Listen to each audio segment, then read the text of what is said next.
Welcome to the weekly HubFeed, where we unpack this week's digital marketing news. Today we're going to be talking about a recent ComScore study on smartphone app usage. I'm Chad Hill and I'm joined by Adam Stetzer. Hey, good morning, Chad. Last week we were talking about this Hitwise study that indicated that almost 60% of US searches are conducted via mobile. And as you said, Chad, this week we're diving into yet another study, this one from ComScore. They are revealing that 68% of the time US consumers spend online is via mobile. Most of that mobile time is via smartphones. So there's been this huge explosion in smartphone adoption. And the bulk of that mobile consumption is via apps within the smartphone. So this gets really interesting, Chad, because it's concentrated very, very heavily on three top apps. And this number will just blow your mind. 80% of the time in these smartphones in apps is spent in either Facebook, YouTube, or Facebook Messenger. So most of the time it's either Facebook or a Google product.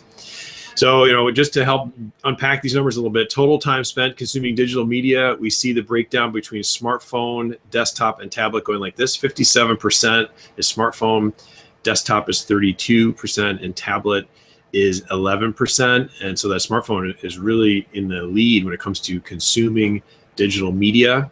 And that further breaks down of the smartphone usage. 50% of that is in apps and 7% of that is on the web. So again, the apps are dominant and the smartphone is dominant when it comes to digital media.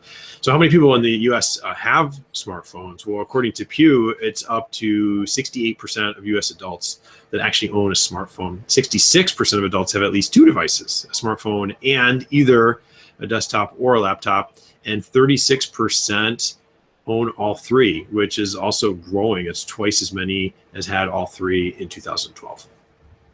Yeah, Adam, this stuff really is amazing. Pew's research, of course, indicates that the more devices that people own, the more they go online.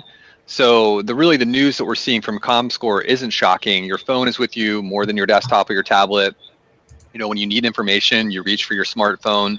And whether it's checking email, the weather, or your Twitter feed, you can use an app on your smartphone. And smartphone networks are faster, so it means you can consume more and they're not clunky. And of course, now screens on all of the smartphone devices are much larger, which allow you to do more things and handle tasks that normally you would have gone back to your desktop for. So the question is, does that mean that desktops and tablets are going away? And the answer is no.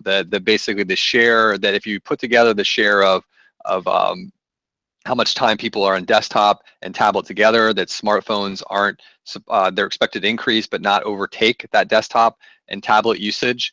And there's definitely no doubt that consumers will use mobile more and more in their purchase decisions, and that we know that consumers use their devices for different purposes, and that multiple devices are still used, and we covered this last week, through the purchase decision. So people may start research on a mobile device and then handle the transaction on their desktop.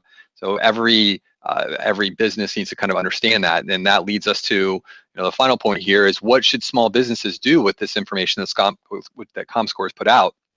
And again, it's very similar to what we talked about last week.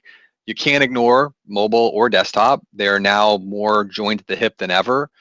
You can't do the same thing across all platforms. People are looking for different kinds of information on different platforms. So really studying your analytics is important to understand, are they location information? Is that primarily being visited on mobile devices, and is maybe detailed product information more on your desktop? Is the shopping page on your website perhaps being hit by desktop computers? So understand that, and then start to think about how you build your website and build your presence online so that you're able to provide the information people are looking for on the right screen, the right size, when they need it. So thank you again for joining us today.